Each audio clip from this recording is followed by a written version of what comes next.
You're listening to CCA Radio, live in English to live in English, brought to you by Centro Colombo Americano.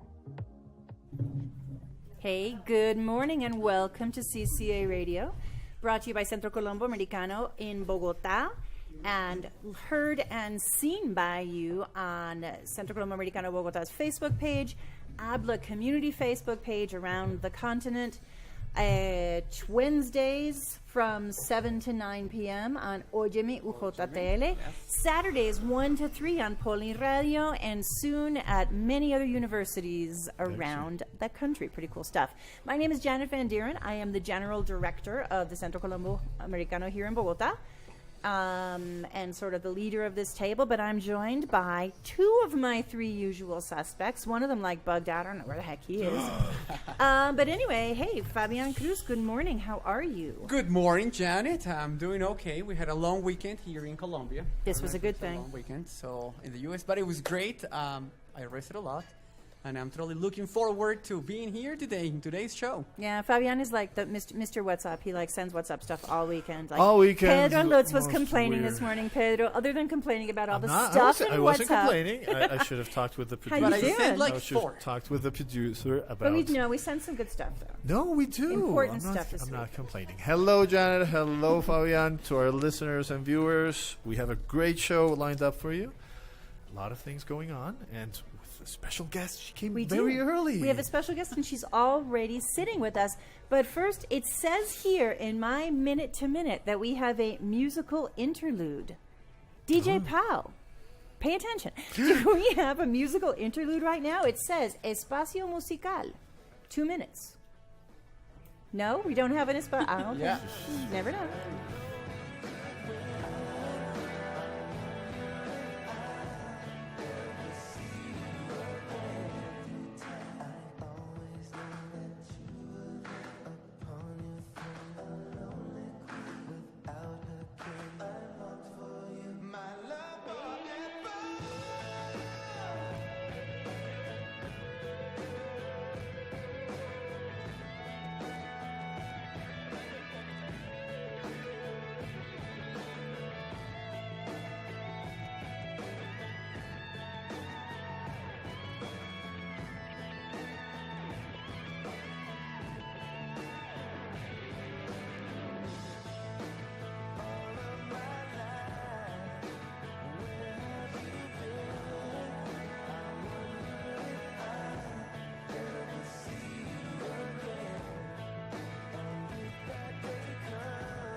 The Bad, and the Funky on CCA Radio.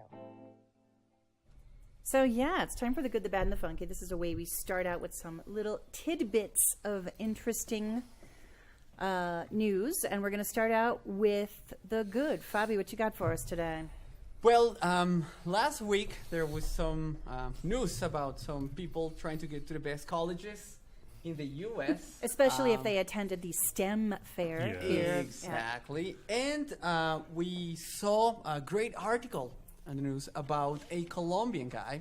His name is Antonio Copete, who at his 17 years old, he represented Colombia in physics and mathematics competitions in Norway, in Australia, and in Canada. And since then, he knew he wanted to study abroad. So he applied to study in MIT, but in order to do so, he requested some permission in one of Colombia's most prestigious universities, to take some classes. So One that's really close to the Colombo, right? yeah, Yeah, the okay. Colombo downtown. Yeah, So yeah, it's worth noting that Mr. Copete doesn't come from a wealthy family, and it was difficult for him to pay his university or his tuition in one of those, like...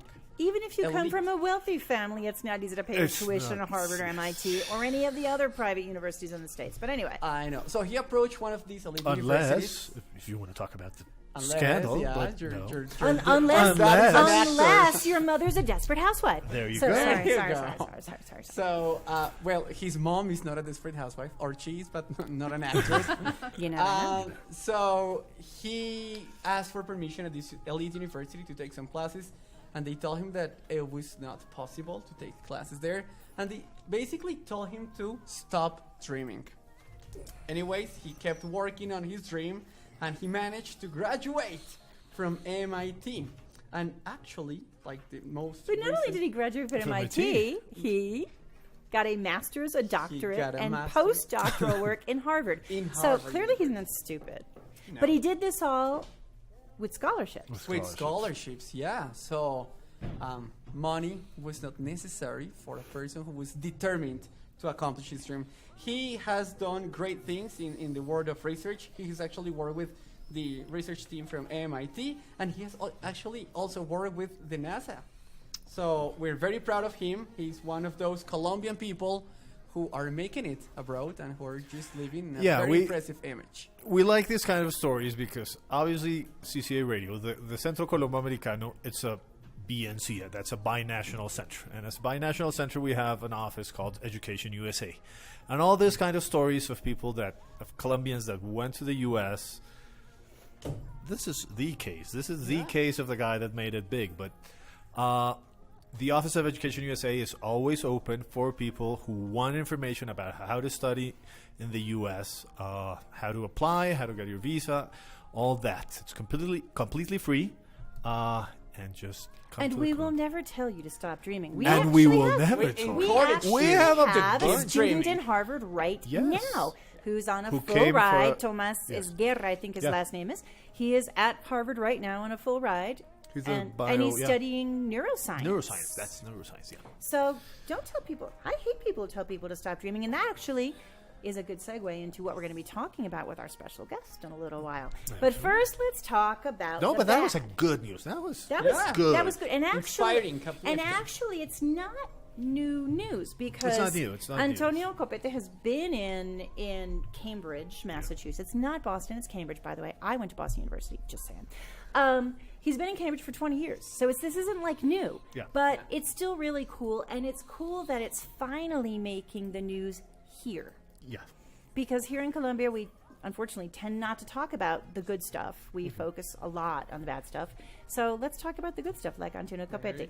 But that being said, I'm talking about bad. But the bad and the funky, our first funky, are related. The bad is Yes, they're very we've been related. seeing a lot of news reports lately about how on Everest and around Everest, all of a sudden, bodies of climbers who died many, many years ago are starting to be uncovered. So Yes. when someone dies on Everest, I mean, I think back to like 1996, the big disaster in Everest that John Krakauer wrote about Yeah. in Into Thin Air. Into Thin Air, Like people died, and like they died at Camp 4 and were covered up by ice and snow. And now at Camp 4, which is flat, there are bodies starting to be uncovered for a couple of reasons. One is global climate change, Global warming. which is causing global climate change, which is causing, because if you say global warming, then somebody in the White House doesn't like it. Global Difference climate between change. climate and weather. It's like, it's a completely different So thing. it's a lot of the glaciers are starting to melt, but also because glaciers move. So there are two reasons for this. But it's bad if you think that at Everest, these bodies are starting to appear.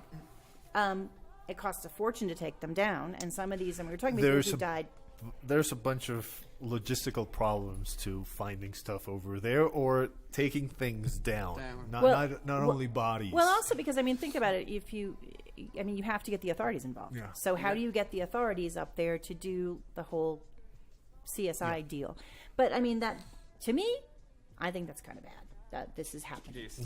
The problem is kinda that they're bad. used now as landmarks. As you go up, the bodies are landmarks of that's where this person is, and that's where you can There was Which a is- get famous your course bearings. called Which It's the is a very- Green little Boots. creepy. It is if you very ask creepy. me. It is very creepy. When Oh, look, there are the green boots. We got to go straight. There Like, you yikes. But I mean, when like hands and legs start appearing, Yeah. and in the numbers that they're starting to appear in the last 2 or 3 years, it can be a little concerning, and it makes you say, things that make you go, wow, am I dating myself? Okay, but I have a funky that's related. also in It's the Himalayas. funky good news. In the Himalayas, just south of Everest, a smaller mountain that's called, wait, Batutse? Hang on, I'm finding it. There's just too much information here. So Barunce. Barunce. There was this cool little dog that has been named Mina. It was like a street dog. Yeah. And A the stray street dog. dog decided that it really liked these climbers from Seattle, Washington. And he particularly liked this guy named Don. He was like hanging out with Don and like because when you're going to climb in the Himalayas, you have to spend a lot of time acclimatizing. One of my best friends in the world was in the first Colombian expedition to Everest back in '97. So like I know this stuff ad nauseum. Anyways, you have to spend all this time acclimatizing. So this dog was like hanging out with the guy, and he was like, "Oh, this is cool." They go up to Camp 1, and the dog's still hanging out with him. They're at Camp 1 for like a couple weeks. The dog's sleeping in his tent, cuddling with him in the sleeping bag because it's cold. No oxygen. No oxygen either. Oxygen. for But the then dog. when they're going to start climbing, and this is almost 24,000 feet. Everest Okay. is a little over 28,000 feet. Okay. They're going to start climbing. So this Don guy, sorry Don, I'm sure you have a last name, but like okay, whatever. He ties the dog up in base camp so the dog can't follow them up the mountain. So they're climbing for about half an hour, 45 minutes, and he feels something nipping at his heels, and it's the dog. Mira, she That's made so it. crazy. But then, but the dog actually summited with them. Yeah. Nothing on her feet, no oxygen. These guys are like wearing all special climbing gear. They're wearing crampons to climb an ice wall. The dog, like they had sort of lost the dog. They get up past the ice wall, and there's the dog again. This is so nuts, huh? So they're up at the top. They're taking pictures. As far as we know, is the highest climbing dog ever. I think that's pretty funky. I think it's a really good story. And the good news is she did make it down, and has been adopted by a Sherpa. He better. Yeah. Well, then Don didn't take her. I think Don should have taken Don her. should have Quite taken frankly, her home, I yeah. think that's like the crappy part at the end of that See a story. But picture anyway, of the dog. I want to it's see a really picture of it's the a dog. cute little like a street dog. But we have more funky news today. You have something else funky. Yeah, something really funky happened last week here in Colombia. A woman discovered that she was pregnant and that her baby was pregnant as well. That was precocious, wasn't it? Yeah, this is, you see? Like, Feto in fitu. fetu in fetu. So there was a Colombian woman, her name is Monica Vega, who had no complications during her pregnancy. But by the time her baby was born, the doctors discovered that her own baby had her twin brother inside of her. This is not a very common With its own case. umbilical cord. Yeah. Like it wasn't just that it was there. Okay. Yeah. So the umbilical cord was attached And attached to her what? and attached to the girl that was born, who's got a funky name, and surrounded by amniotic fluid. Okay, that's weird. Yeah, it's pretty That's freak. absolutely. It's one of the most uncommon cases in the world of medicine. So as soon as the baby was born, doctors had to Surgically remove. Do a surgically cesarean. Yeah. Removed. Cesarean. Because the brother, Okay, now, what size? Okay, let's the talk brother. size. Okay, the brother did not have a brain. It was male. Did not have a Yeah. brain or a working heart, Okay. but it was in fact growing. Because it had an Which is umbilical cord. exactly, and which something. is It was why they had receiving to. I something. mean, they didn't go full 40 weeks. They had to do a cesarean in like week 34, Week 36. 36, which isn't Yeah. that bad. So it's a- But then they had to do another cesarean. The little girl is just fine now that she's gotten rid of her brother. Yeah. And, It's and Samara, actually, his and name. actually, what's weird about this is there are other cases of this where there's a parasitical twin, and usually people don't even realize it. Yeah, I know. Until They they're disappear. older, and then sometimes they don't even disappear. Sometimes it's like they have a tumor in their stomach, and the tumor is removed, and it's discovered that this was, which, yuck. But this is a case where... Russian doll. A Russian body doll. within a body within a... And this is actually true, because you'd be like, yeah, right, this didn't really happen. But it totally did happen. It was even reported by CNN, which, is or is not, depending on who you listen to, fake news. But also there's a recent case in Honduras where it also happened. So maybe it's like a Latin American phenom. So it's I don't know. a bad trend coming on. That is... It's not a trend. perfect for the section called The Funky. Okay, Yeah. that was It's weird. pretty That's funky. weird. And this was this week? This was Yeah. it was reported last week in international news. I really missed that one. I never heard of that. That's because I you weren't in the did- production meeting. I wasn't. No, I wasn't. I wasn't. Oh, look. It says we have another espacio musical. Oh, you're following. Please. And this music is very referent to what we're going to be talking about next. DJ Powell.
Okay, so, and we've talked on this show, and there's a lot of talk in the world about empowerment, and specifically about the empowerment of women and girls. In fact, the UN Global Compact has established 7 principles for women empowerment. One being establish high-level corporate leadership for gender equality. Hey, we got that in the Colombo dudes.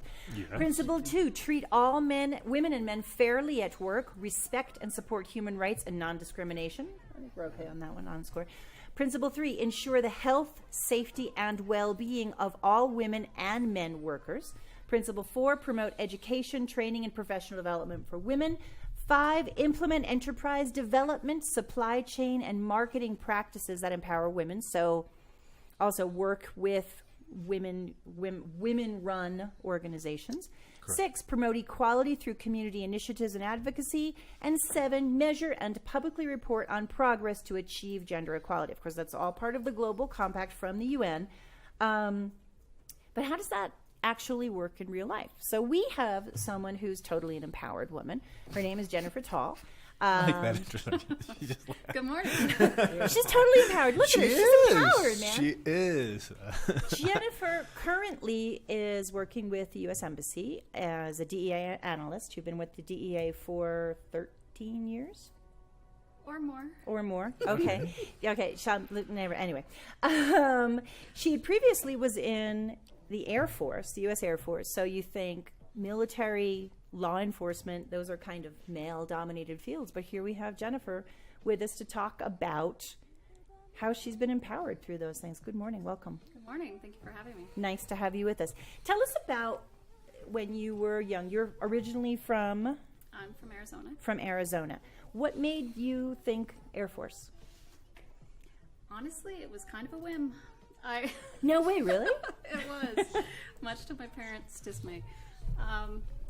Excuse me. I graduated high school early, was going to college, and So did you ROTC or did you go straight into Air Force? No, I felt like I was spinning my wheels in college and wanted something a little more now, and next thing I knew, I was in the Air Force. That's so cool. Okay, so why Air Force and not Army, Navy, Marines? Well, in our country, there's quite a rivalry between the branches of the Yep. military. I like to say I chose the smarter branch. Life's a little bit easier. I wasn't running laps when I was in Kuwait. I was having pancakes for breakfast watching the Army run laps. So. If that's not empowered, I don't know what is. That's smart. That's smart. What did you do when you were in the Air Force? What were your activities in the Air Force? I was in the maintenance squadron, and I kept statistics on aircraft flying hours, the brakes, everything that had to do with aircraft maintenance. Keeping other Air Force people alive. Yes. That's pretty empowering too. So so you go from the Air Force to drug enforcement. Yes. I'm sure your parents were thrilled about that one too. How did that come up? What made you go for something so, I hate saying this, masculine? Because you're smart. It didn't feel masculine to me. You know, I had spent all that time in the military, and especially in the Air Force, but in aircraft maintenance. There aren't a lot of women. I saw an announcement for a program combating drugs in Phoenix when I got out of active duty, and it looked like a good fit. I really enjoyed it. So you worked in Arizona. Where else have you worked with DEA? Arizona, Texas, Venezuela, Mexico, Afghanistan, Bahrain, Virginia, and now Colombia. That's a lot of places in. Yeah. I'm getting old. All over. You're not. Would you stop that? That is not empowering. Stop that. So, tell us what. I mean, what is your opinion? What does it mean to be empowered? I think for me, what really stands out is equality and the opportunity for equality. And I've seen even my agency come such a far way from when I started to where we are now. There are a lot more women. In Colombia, as a matter of fact, the regional director of the Drug Enforcement Administration reported last week she is the first female to hold that position. She's in Wow. charge of Ecuador, Venezuela, and Colombia, and it's our biggest foreign presence. It's a big deal. That's a huge, huge deal, and like congratulations on that one. Actually, but my question would be: are we empowered by others? Or how much do we empower ourselves? That's a good question. I think it's definitely a combination of the two. I mean, as women, the position you hold here, me, even to other people looking at this or in my family, we're giving examples to younger women that holding these positions are possible. It is normal and it's attainable. Mm-hmm. And then they have to take it upon themselves to do the work and empower themselves. There's something I was a few years ago. I went to a conference given by PricewaterhouseCoopers here, and it was like a teleconference, video conference around the world. And they had, at that time, I don't know if that person is still in the position, the head of Google for Europe, who was a woman, and they had a couple of other female, like strong female leaders. And I was struck by something that one of them said, that in her company they had done a study of women's attitudes compared to men's attitudes in terms of job advancement, in terms of getting a promotion or applying for a job. And what they said was women, for better or worse, tend to look at the requirements for the job, and if they don't fulfill every single one of those requirements, they say, oh no, I'm not qualified. Not for me. Okay. Whereas a man will look at those same, say, 10 requirements, and the man fulfills 4 or 5 and goes, I'm going for it. That's interesting. And what she said was That's a really interesting Well, story because it's true. It says a lot of It says a lot getting to that point of getting to the point where you say, of I'm just going to go applying. for it. Yes, The of plunge, applying. yeah. Men tend to, according to the study, they go for it, and women, and I sat there in that room listening to that, and I said, oh my God, that's me. Okay. Because I had always been sort of in the second position in organizations, and doing all the stuff and getting everything done, and then like, well, I can't really do anything more because I don't have this or that or this qualification. And when I sat there and heard this incredibly powerful, brilliant woman say this, saw myself reflected in what she said. I said, I need to change that. And I was looking at this job, and I wasn't going to apply. I'm like, I can't be a CEO. I don't have enough knowledge in this and that. No, screw it. I'm gonna go for it. Here she is. And it was true. Awesome. To me, that was an empowering moment. Absolutely. So, I mean, I think sometimes we hold ourselves back. Pedro, you have a daughter. Yeah. What? She wants to go into the Air Force and be Captain Marvel now. Are you serious? She already announced next Halloween it's Captain Marvel. So I love that. Good for her. Good for her. How No. important are those kind of role models for young women today? They are important. Okay. You know our family. It's all about books. It's all about what is my daughter gonna read next. We were in Cartagena at the Hay He's Festival. not domineering at all. No, we were in Cartagena at the Hay Festival, and it was all about Chimamanda and her essay on how to be a feminist. We should all be feminists. And I actually started reading it to her. It's an essay. Obviously, it's an essay for adults. She's 7, and I read it to her, and she got it. These are. It's not the essay. It's the other one, which are 15 advices on how to raise your daughter. It's from a Nigerian woman to another Nigerian woman on how to empower your daughter that's living. I started reading it to her, and she's getting it. She's seeing it. I was talking with my wife the other day. This didn't happen when we were little. She's already from that generation where she has seen empowered women. She has seen and she knows, yes, I understand what you're doing. This is something that it's allowed. Even in her universe, in the classroom, I am allowed to do this, and I should be able to do this, and boys shouldn't be able to say this to us. She got that. And at 7, she says, boys shouldn't be able to say this to us girls. And I was like, that's good. When I was a kid, no one thought about those things. And in terms of role models, who were your role models, female role models, if you had them? Because you're a lot younger than I am, but even then, I mean, you looked at, like, who were the female role models? Yeah. When I was a kid, and I'm not that old, but, like, you looked at somebody like, I don't know, Eleanor Roosevelt, Indira Gandhi, who were so far removed.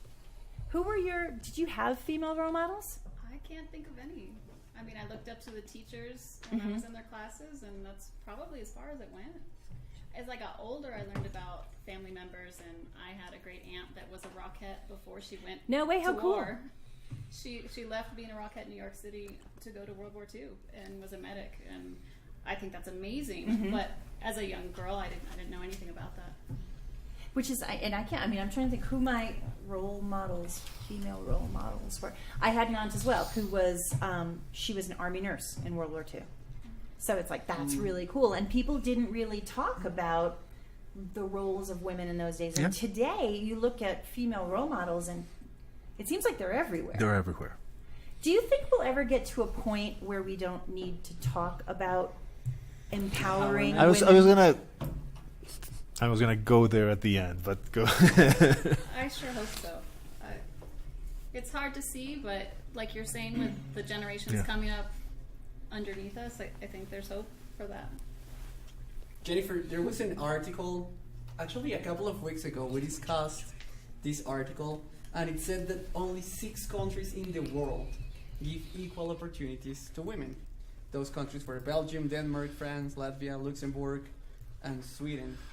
So I checked everywhere, and there were no Latin American countries in the list. But from your experience and from the cultural standpoint, do you think that we are too far from getting to equality here in Latin America? I do see advancements. When I started working in Latin America, 10 years ago to now. I currently work with a lot of national police, Colombians.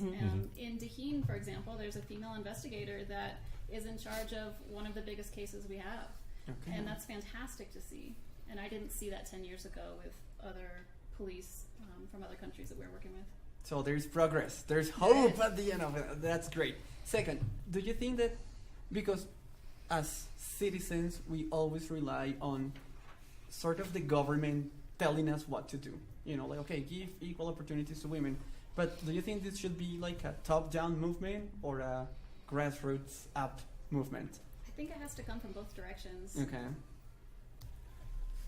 I saw something yesterday that struck me, and I think it has a lot to do with not just women's empowerment, but empowerment in general. Because I have a 17-year-old son who is going through like his first major emotional crisis with his girlfriend, and it seems to me that he's not empowered in that relationship. Okay. He's being this wonderful, nice guy, but take a little bit of ownership of what's going on. But anyway, I saw this quote, and it's from an empowered woman of color, Maya Angelou. And the quote is, "Success is liking yourself, liking what you do, and liking how you do it." If that's not empowering, I don't know what is. Yeah. And I thought about it. Success. Yeah. It's liking yourself, liking what you do, and liking how you do it. So I read it to my youngest son, to Martin. He was like, "Oh, Mom, then you're wicked successful." And I was like, "Oh, thanks, great. What can we do? What can we do? You've been in Colombia now for a year. You've been in other Latin American countries. What do you think we could do specifically in Latin America that would contribute to empowering women?" There are some programs. I know the U.S. Embassy has programs here teaching English to young girls. They focus on leadership. I think things like that are very important. I do think the government, like you said, plays a big role in that, and if they can show an example, like Colombia does, having female police officers, female in the military, these are all great examples. Obviously, we need more to participate, but I'm not an expert on Latin American politics. I know, yeah. Okay, let me ask you this about the U.S., and it's political, but it's not a political question. Do you think the U.S. is ready, the voters in general, are ready to vote for a woman as president? That's a hard one, I know. And putting, not a specific political party, but a female. I hear you. It's just with everything politically going on with the presidency in our country right now, anything's possible is what I would say. There you go, yeah. Well, and there have been, again, there are some strong women candidates, at least from one side of the aisle, and we don't know if they're going to come up some women candidates from the other. But I mean, it's interesting to see that in Latin America. Absolutely. Which you would think Yeah. would be Latin America's weird though. Latin America is very strange because it's, on the one hand, there is so much chauvinism. Yeah. And yet, on the other hand, this is a country where, for example, I never thought to take my husband's last name. And a very good friend of mine, who's an older American woman who married someone from Colombia 60 years ago, said to me, "Why is your last name Van Dieren? Why isn't it Velez?" And I said, "Because that's not my last name." Yeah. And she said to me, "But that's so strange." And I said, "No, basically, women under 60 in this country, I don't know a single one who has taken her husband's last name," which to me is empowering. I love that. Oh, I think it's awesome. And we have had female presidents in South America. We've had female. We have a Argentina, female in vice Chile. president. Populism Yeah. has been present everywhere. Yeah. But- Populism is, We're not. This is a non-political show. But I have to get. Sebastián Contreras has been writing us heavily. He says, "What are the qualities of an empowered woman?" And he answers his own question, but that's an interesting question for the table. You guys, Jennifer, what do you think is the most important quality of an empowered woman? Most important quality. That's a good question. It's a very good question. I think you just have to go for it in whatever sense of the word that means, whether it's career or family or what you want to do. You need to be ready to tackle it and persevere. Perseverance, I think, is key. Perseverance, and she persevered. Okay, so I'm sorry you handed me that one. So perseverance, Self-confidence. Fabian? I would go with self-confidence. You were mentioning that in your example before, that knowing that you have 9 of the 10 requirements and still hesitate a little. I think that if all of us are more confident about what we have, we wouldn't be looking to compete, just to show what we can do and how far we can get. So I think self-confidence is a big one. What's one that you're instilling in Antonia so she can be empowered? Sticking it to the man. No.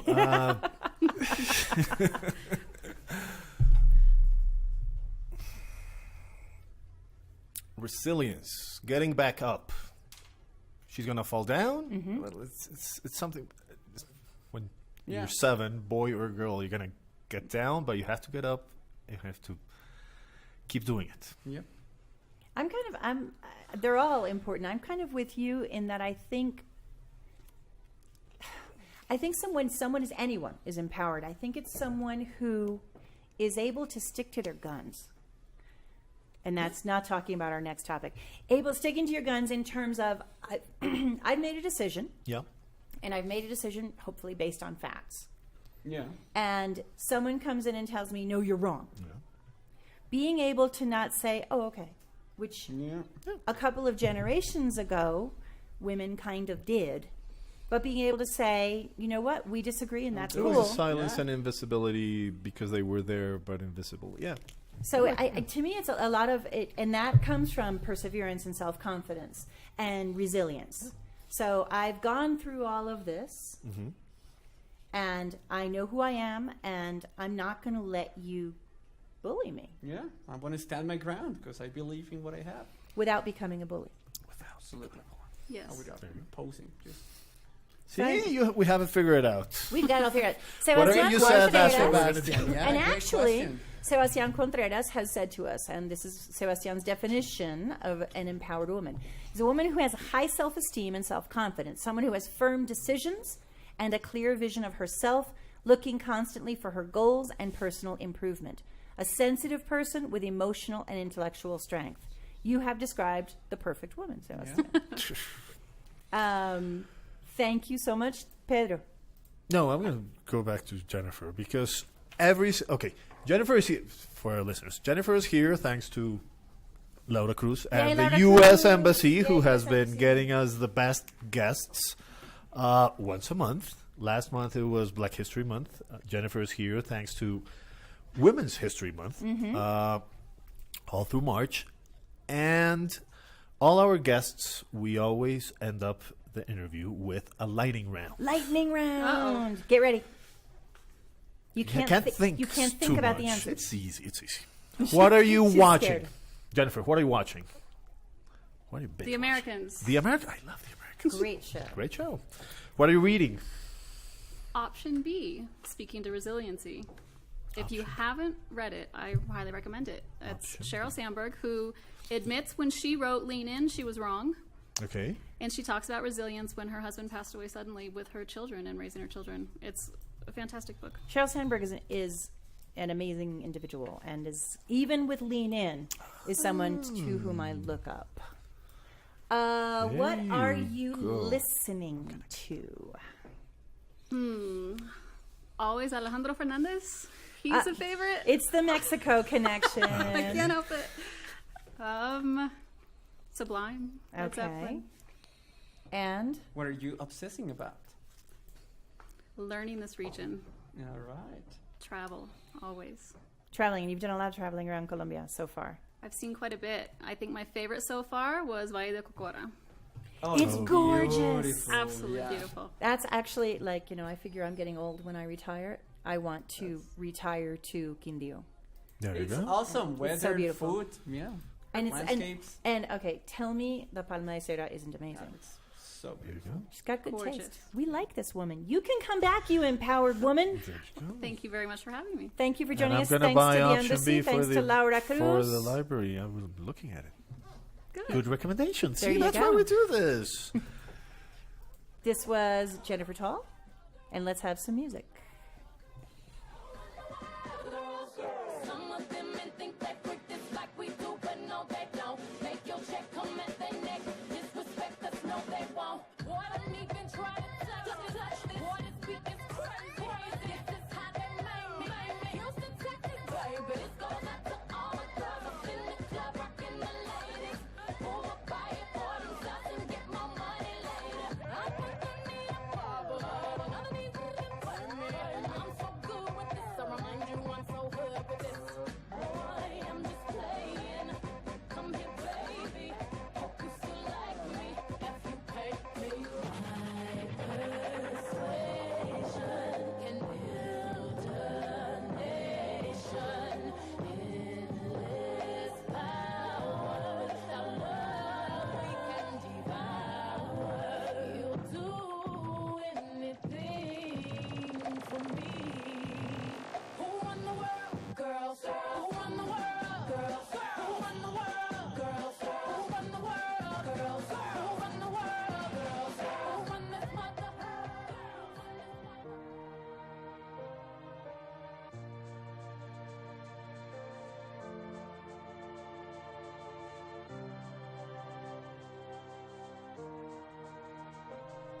You're beautiful, that's for sure. You'll never, ever fade. You're lovely, but it's not for sure. I won't ever change. And though my love is great, and though my love is true,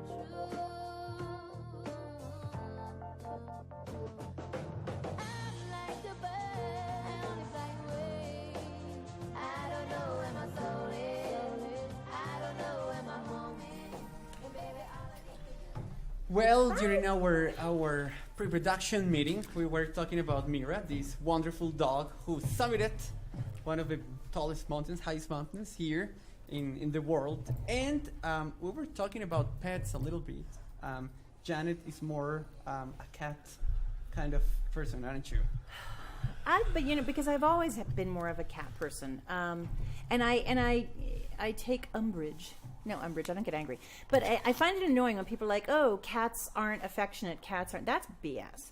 I have we have 5 cats, and I'm not a crazy cat lady because there are 5 of us in the house. I actually have a One husband for and each children, one. All so it's right. not me crazy cat All lady, right. and like Explanatory, okay. and it's my husband's fault, whatever, that we had 5. We had 2, and one was naughty and went out and partied.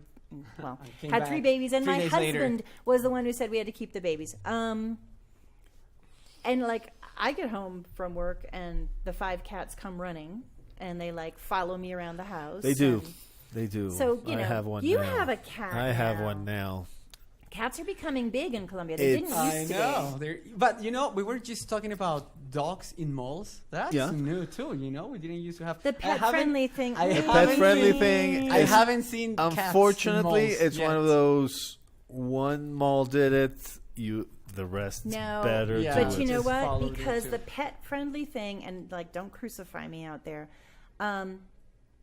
I love animals. I actually really like dogs too. I've never owned a dog. I really like dogs. I think they're cute. I like to play with them. But you know what? There are a lot of work. I'm not really into the dogs in the malls and the I'm not restaurants. either.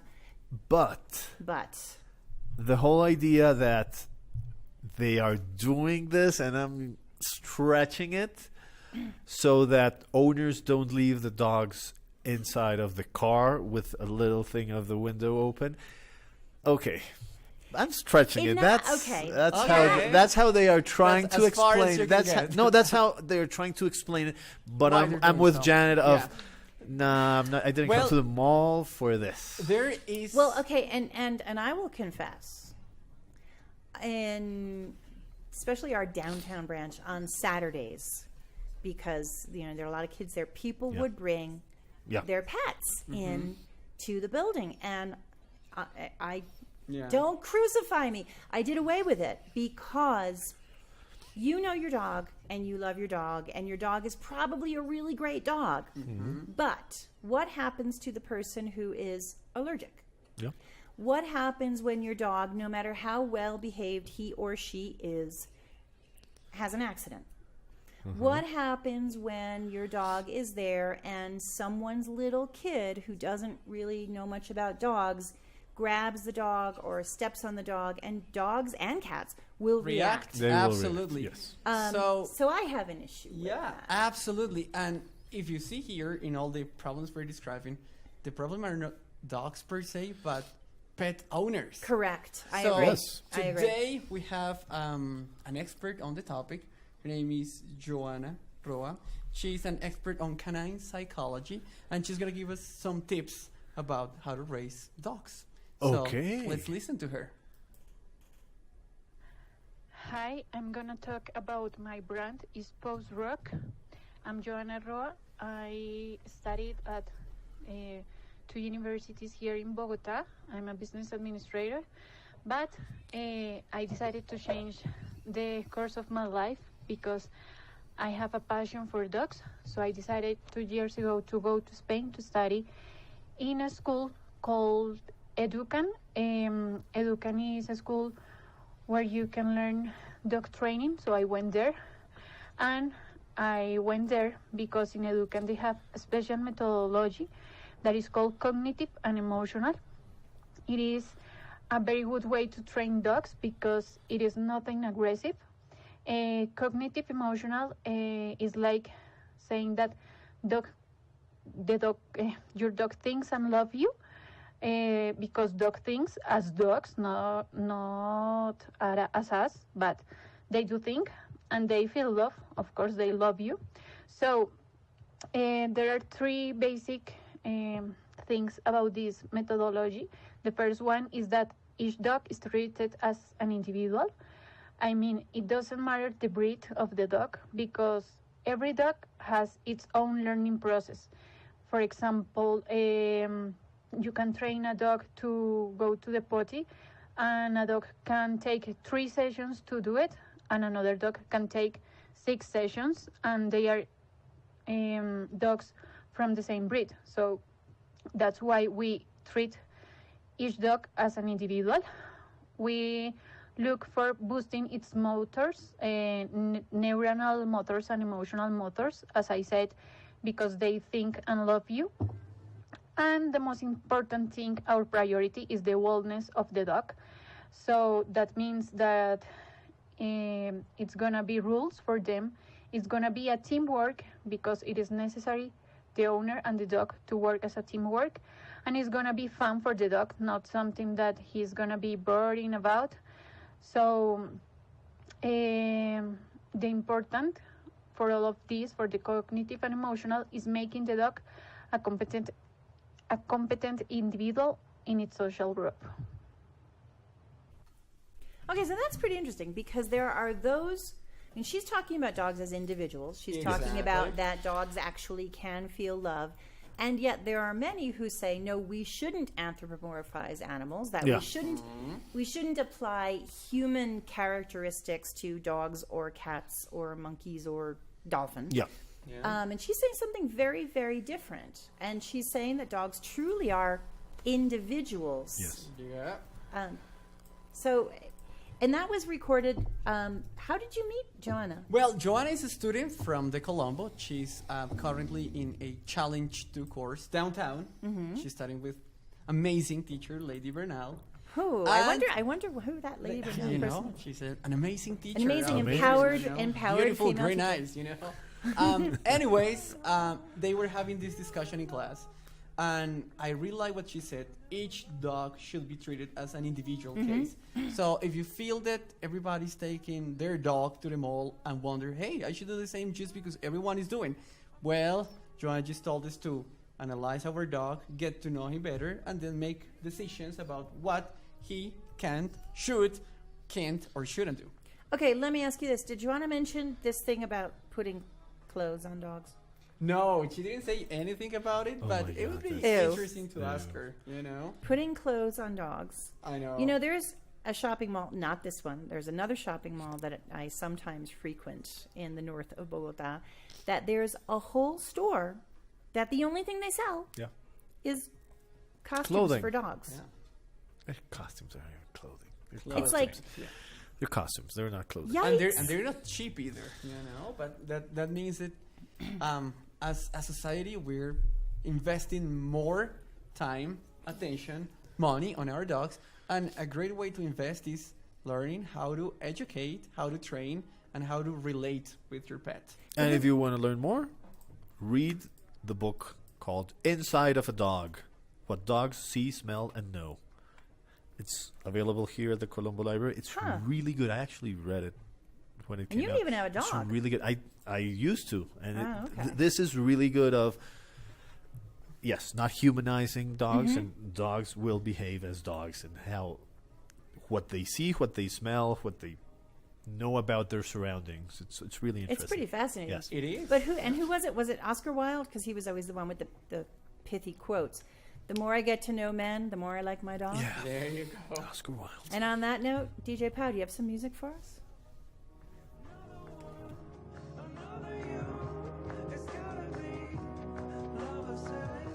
A heart will swell before it's hardened. With the flick of the hair, it can make you old. Another hole to dig my soul in. I'll leave anything bare that keeps me sold. A physical kiss is nothing without it. And you close your eyes to see what it's done. The body that lies is built up on looking. Is all that remains before it's begun. You gotta know I'm feeling love, made it go. I'll never love her. Another one, another you. It's gotta be love, I said. You gotta know I'm feeling love, made it go. I'll never love her. Another one, another you. It's gotta be love, I said. You gotta know I'm feeling love, made it go. I'll never love her. Another one, another you. It's gotta be love, I said.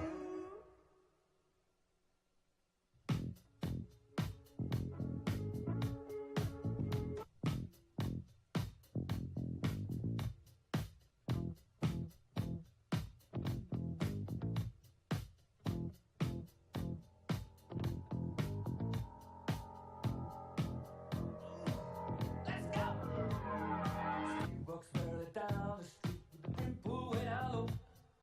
Ain't no sound but the sound of speed. Machine guns ready to go. Are you ready? Hey, are you ready for this? Are you hanging on the edge of your seat? Out of the doorway, the bullets rip. Down the street, yeah. Another one bites the dust. Another one bites the dust. And another one gone, and another one gone. Another one bites the dust. Hey, hey, I'm gonna get you too. Another one bites the dust.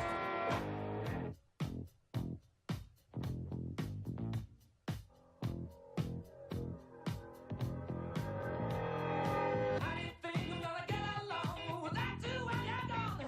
You took me for everything that I had and keep me on my own. I am happy, I'm satisfied. How long can you stand the heat? Okay, so that, of course, was Queen with Another One Bites the Dust, which everyone, I mean, from the time I was a little kid in, like, you know, the dark ages, we're always, like, loving the song and loving the beat. Singing without really knowing what we were singing. Let's just have a look at lyrics on this song. And again, like, you can't find a bigger Queen fan than yours truly. But, okay. Oh, let's go. Steve walks warily down the street with the brim pulled way down low. Ain't no sound but the sound of his feet. Machine guns ready to go. Are you ready? Hey, are you ready for this? Are you hanging on the edge of your seat? Out of the doorway, the bullets rip to the sound of the beat. Another one bites the dust. Now, another one bites the dust means, like, dies. Another one dies. So, Yes. so another one bites the dust. In addition to being like a really fun song to dance to, and it's about shooting people. Yeah. Yes. DJ Pow, do you have another? You've got another song, recent song about shooting people called "Pumped Up Kicks." Is it lined up? She's making the face that She's it should be. making the It face should be There we go. there. Listen to this one. This one is creepy because it sounds like a lullaby, but it's a soft.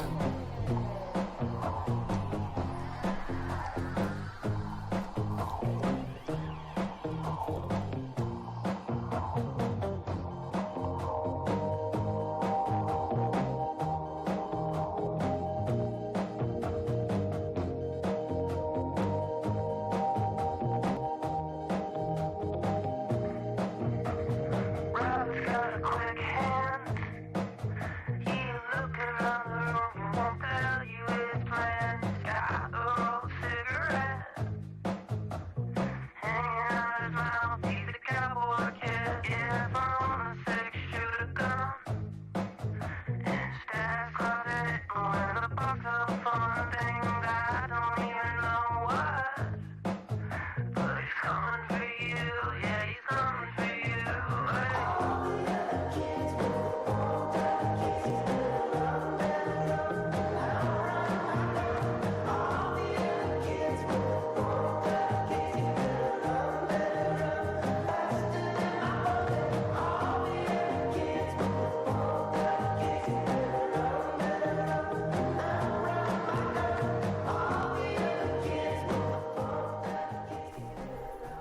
Okay, here's another one. It's kind of catchy and you want to. You wouldn't even think of the lyrics, because it's so catchy and the melody is so nice to hear But too. shall we look at lyrics? Look of at the song? lyrics, please. Okay. Absolutely. Robert's got a quick hand. He'll look around the room. He won't tell you his plan. He's got a rolled cigarette hanging out of his mouth. He's a cowboy kid. Yeah, found a six-shooter gun in his dad's closet. Hidden, in a box of fun things. I don't even know what. But he's coming for you. Yeah, he's coming for you. All the other kid with the pumped-up kicks. You better run, out my run gun. So this is about shooting people. Okay, another one. This is a more recent one. And also there was Bob Geldof of the Boomtown Rats. Those of you who saw and who didn't see Bohemian Rhapsody, Bob Geldof was the brains behind Live Aid. Yeah. His band was called the Boomtown Rats. And when I was a kid, there was a song called I Don't Like Mondays. And that song was very, very popular and sung by everyone. The silicon chip inside her head gets switched to overload. And nobody's going to go to school today. She's going to make them stay at home. And Daddy doesn't understand it. He always said she was good as gold. And he can see no reason because there is no reason. What reason do you need to be sure? Tell me why I don't like Mondays, blah, blah, blah. I want to shoot the whole day down. All of these another introduction into a lot Okay, of before that, this is you're just destroying a lot of music for me. Sorry about that, Chief. We can't listen to Michael Jackson. I still listen to it. Michael Jackson, yes, it has been Destroyed. just destroyed.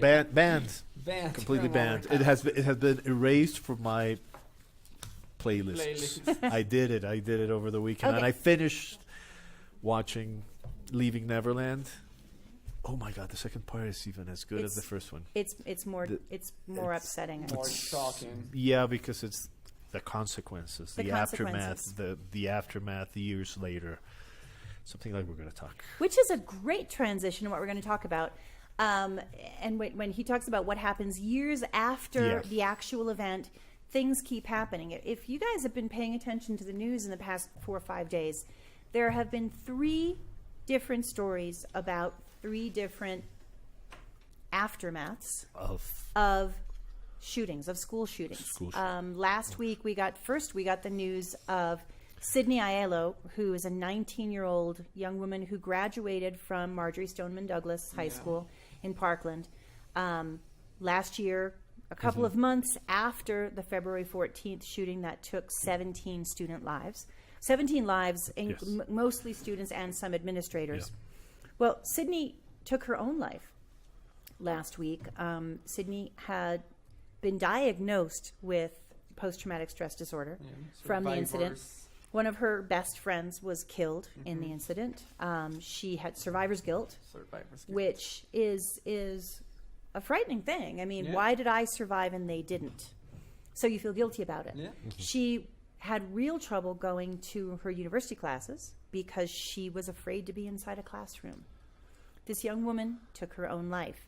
Then on Saturday, I think it was, we heard of another student, a current student at Marjorie Stoneham Douglas High School, a minor. So that person's name has not been released, but that young man or woman also Committed suicide. committed suicide. A boy. And from what we understand from news reports, also related to the Parkland shooting. And then yesterday, we got One another parent. piece of news. Jeremy Richmond, who was the father of a little girl, a 6-year-old, who was killed in the infamous Sandy Hook shooting, where 20 babies, I mean, in my opinion, babies, Okay. preschool students, 5 and 6-year-old kids were killed. 6 administrators and teachers were killed. So that's 26 from Sandy Hook, but now Sandy Hook's death toll is 27 because Jeremy Richmond took his own life, and he was discovered yesterday morning inside a municipal building in Newtown, Connecticut. And what's really striking about the loss of Jeremy Richmond, he was the father of Avielle, and he and his wife created the Avielle Foundation. Jeremy Richmond was a neuropsychologist, a neuroscientist, and his foundation had the mission of preventing violence and building compassion by getting a better understanding of brain health. The person who killed his daughter, Avielle, I just had a brain cramp. I just forgot his name. Was a young man who was diagnosed with mental disorder. Yeah. So he took this horrible thing of his baby girl being killed and tried to turn it into something good. And then, according to his friends, he just couldn't get past what had happened. His life was shattered, and he was found apparently dead by suicide yesterday morning. And I was talking to my son Samuel yesterday, just driving around, when I saw this news about this man Jeremy Richmond. We were talking about school shootings and like the kind of things that go around that. And now we talk about Parkland. Yes. Before Parkland, we talked about Columbine. Absolutely. Columbine was 1999, sort of the and That was the first 1999. the first Most- big one. It was That's 20 1999. Yeah. It's 20 years. big. And this was, 2 kids going into their school, kids who had social issues in school, Yeah. going in and shooting up the school. 11 students were killed Yeah. in Columbine. And now we've almost forgotten about Columbine because we talk about Parkland. So far back. This is sadly a big topic. I shared with you guys this weekend a study about the number of adolescents who've been killed by guns in the United States. And the numbers are staggering. I mean, more kids in the same time period, teenagers, were killed by guns in the U.S. than fatalities of military personnel in the various focal points of U.S. military personnel around the country, which is kind of shocking. Say that again. More teenagers More teenagers were here killed in shootouts, In- in shootings like that. in in shooting those kind of situations. shooting Military situations personnel. than military personnel In in the U.S. in war U.S. in zones. different war zones, war in zones. Afghanistan. where the U.S. military is. More U.S. school-age children die from guns than on-duty U.S. police or global military fatalities, study finds. This is from CNN. Oh my Gun God, deaths of that's- school-age children in the United States have increased at an alarming rate, with 38,942 fatalities among 5 to 18-year-olds from 1999 to 2017. So this isn't even including Parkland. This is not. This last is like couple of years. Columbine. Okay. This is a study by Florida Atlantic University, Schmidt College of Medicine. Spikes in gun deaths over the past decade amount to epidemics, researchers say. Quote, it is sobering that in 2017 there were 144 police officers who died in the line of duty and about 1,000 active duty military throughout the world, U.S. military, who died, whereas 2,462 school-age children were killed by firearms in 2017 alone. Now, obviously, that's not just school shootings, although there have been a lot of them. In general. But firearms in general, kids finding the gun in the closet and it's not with a safety on. Kids, even talking about kids and accidents. And also, let's say it, gang violence as well causes this. It's pretty shocking. It is. And the reason why we're talking about this, not only because of a recent suicides in the U.S., but also a couple of weeks ago, there was a gross shooting in New Zealand, in Christchurch, where a lone white supremacist, that's the way he was labeled, went to a mosque and killed some people. Two mosques, yeah. And killed 50 people, including a 3-year-old child. Yes. New Zealand's Prime Minister, Jacinda Ardern, went on and signed a law to ban assault weapons in the U.S. Not only the weapons... New Zealand. Not only the weapons, but also the magazines, you know. And most people are impressed by how fast she made the decision, and they hope it's going to stop violence. And this is only one case in New Zealand, which poses the question. During the debate, in order to ban guns, a person said that he didn't think that weapons was the problem, but social networks. And he said that social networks now provide a space for these kind of people that have mental problems to get together, to discuss ideas, even to make up plans to commit these kind of crimes. Well, and that's that's not entirely crazy. I don't know if you recall, a few years ago there was a lone gunman in California. No, the guy in California who was part of this anti-women thing. He was apparently, and there's this, I can't remember that. It's there's an acronym for it, of young men who feel that they haven't been treated properly by women, basically because they can't get dates. Okay, Yeah. so it was a kid in California who went out and targeted, shot Women.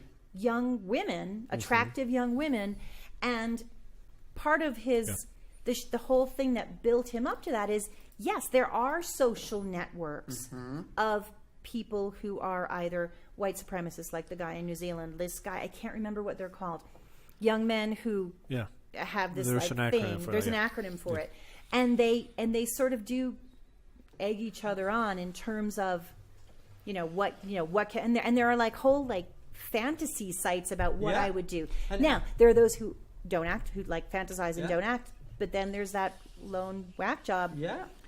Who believes Who You just has- need one guy who has access access to a weapon. So put together the social network craziness and easy access or not so easy access, whatever, to a weapon, and you got a perfect storm. Only, for example, checking the comment section on YouTube on the song that we just listened to, Pump Up Kicks, you read so many mean comments.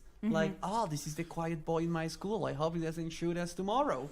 Oh, this is a great idea. I'm going to be doing that. This school shooting thing is, again, we've talked about this before, how things become everything's a meme, as my kid would say. Yeah.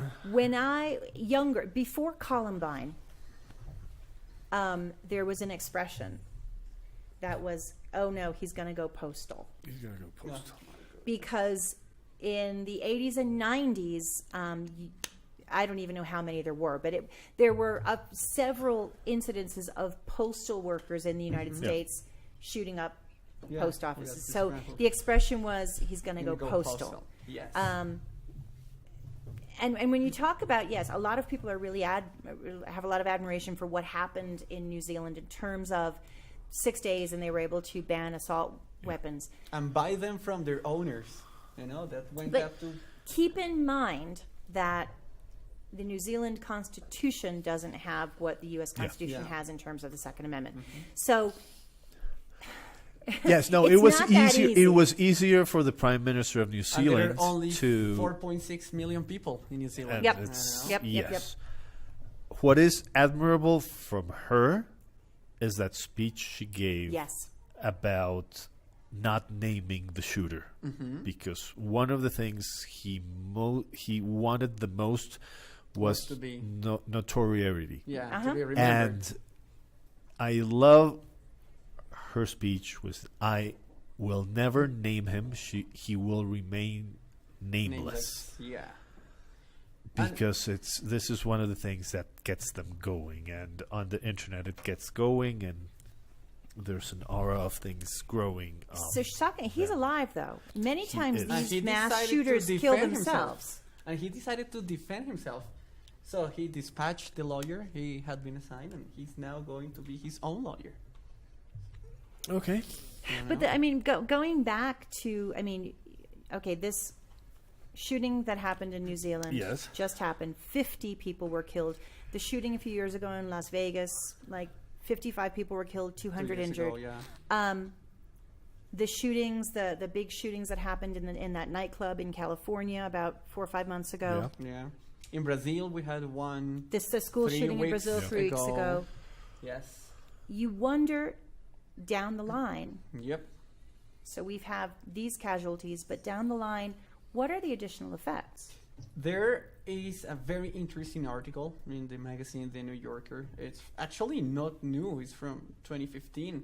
And it says that these shootings pose a risk on everybody, but they pose a challenge on armed forces, on police officers, because before, when we had the Columbine events, Eric Harris was what they describe as the classic psychopath. Like, he really wanted to hurt people. But in the most recent events, they have found that people just want to be famous.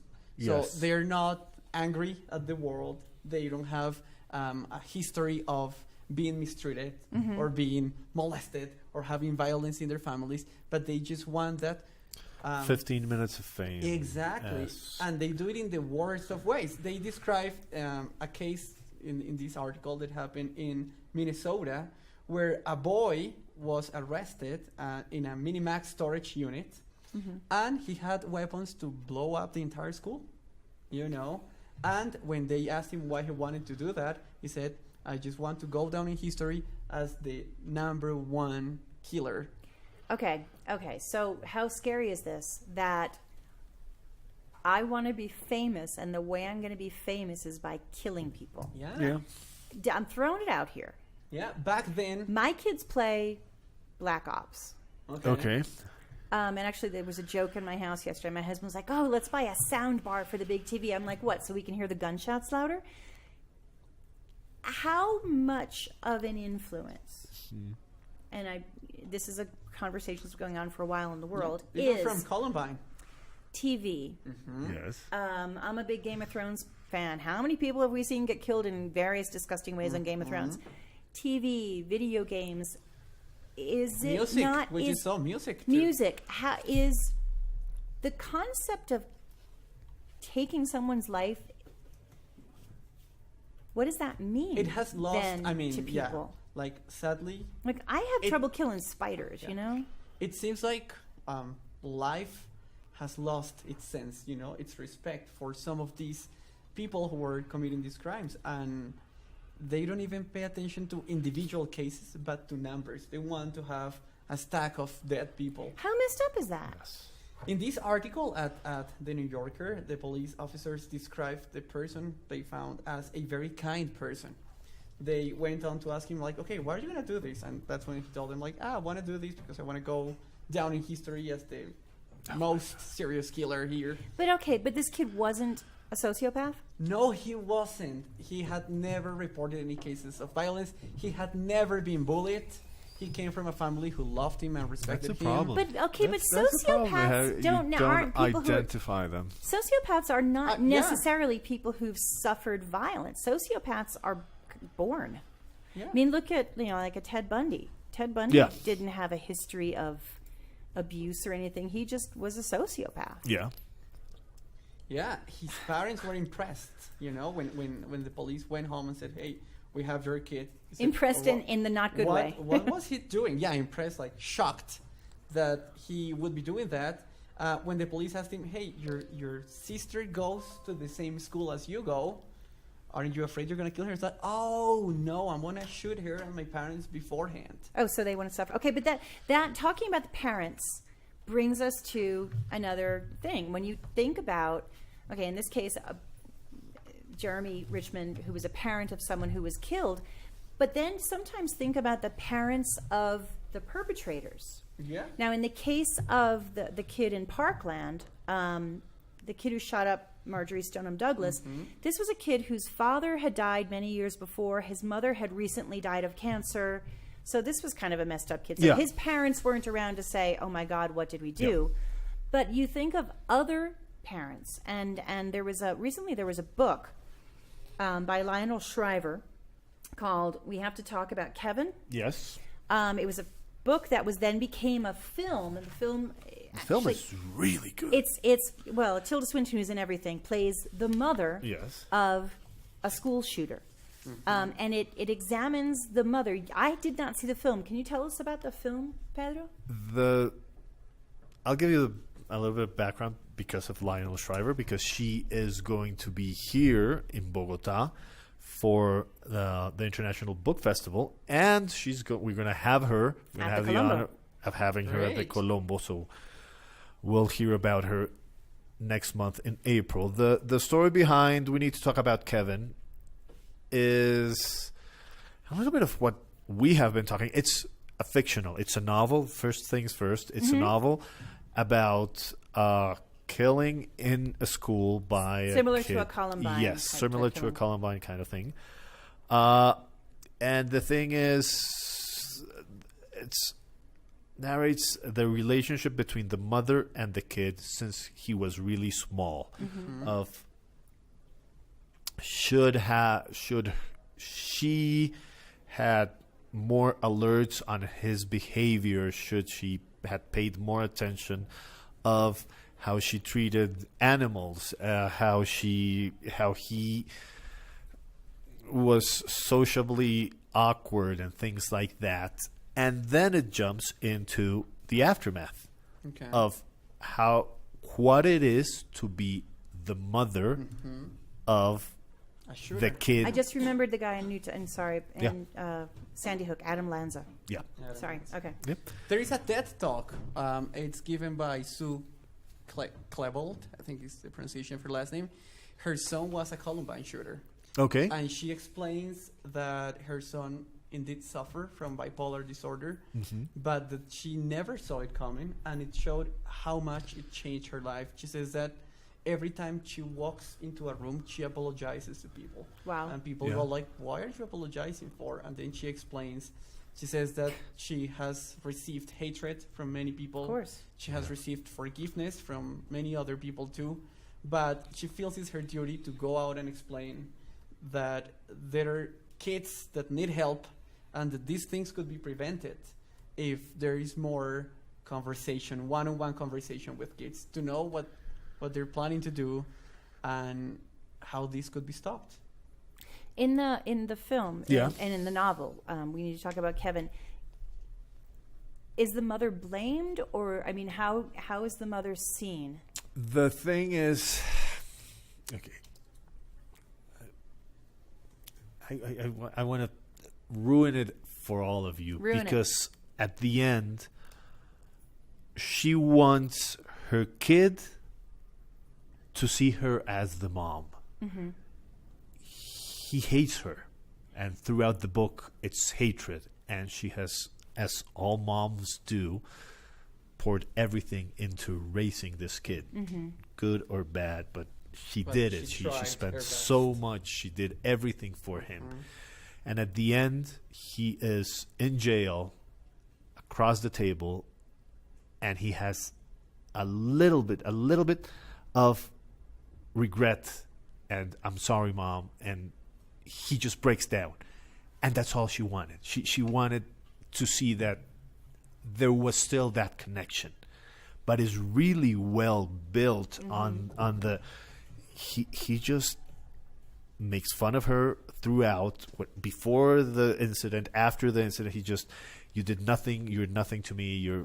He just humiliates her throughout the whole thing, and at the end, it's just a little bit of him breaking in front of her because he can be vulnerable in front of her.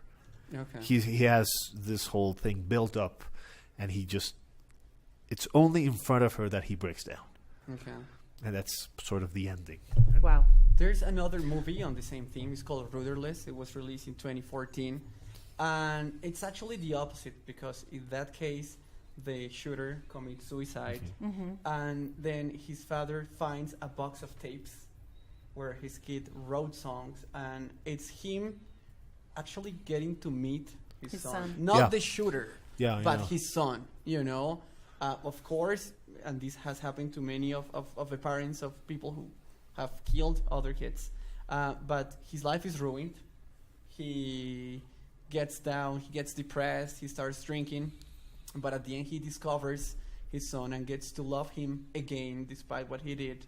And he owns up to what his son did, and that sort of helps him feel better. He says, like, okay, I'm sorry, but I loved my son. And to me, my son was not the shooter, but was this gentle, nice guy who, I don't know when he went wrong, but it's a very good story, and Rudderless? shows us Rudderless. Yeah, it shows us the other side, The because other we side. always think of a shooter and we automatically blame the family.